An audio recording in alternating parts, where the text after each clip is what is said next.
nhị sa bao con áp cao mà lê chim nghe đom mà cao quê mong rau hiệp hoa em mà là tóc lúa phụ luồn aga của nhị ba chọc chanh kề chiếc mà cao sẽ chi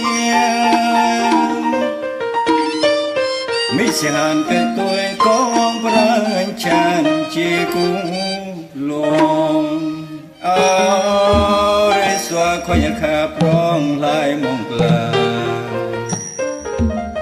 mong hệ kra có sân ngọn quê khối là mong mi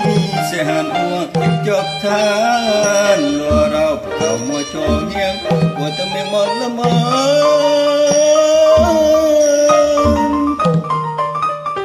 song yo chan khanh pan là tao mi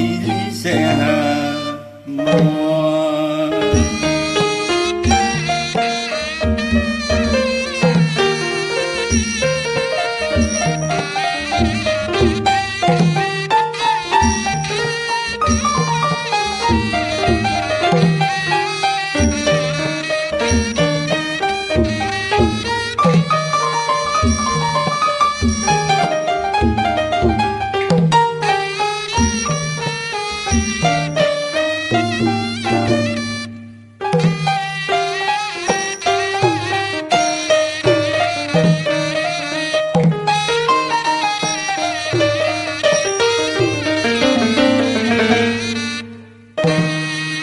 Padua kra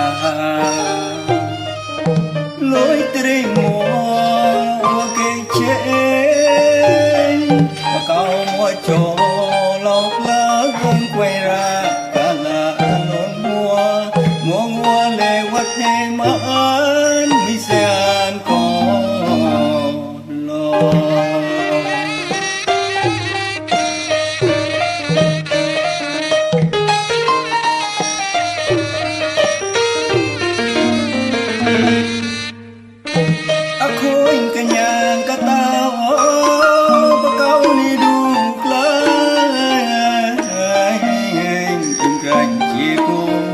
nghiệp sẽ không mà lo khối cả nhà cả ta mà câu này đủ lại im lặng chỉ cô nghiệp sẽ không mà lo chắc là không có tôn khi buồn nhị sa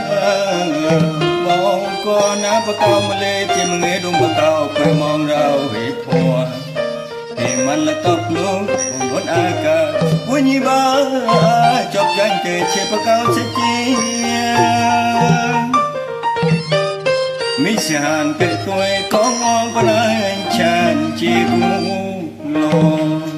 amore xoa khoai nhà khá prong lại mong là hệ kra có sân ngọn quê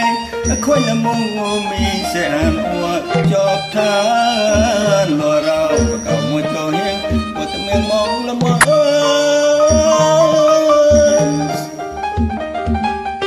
song yo chan khai pan là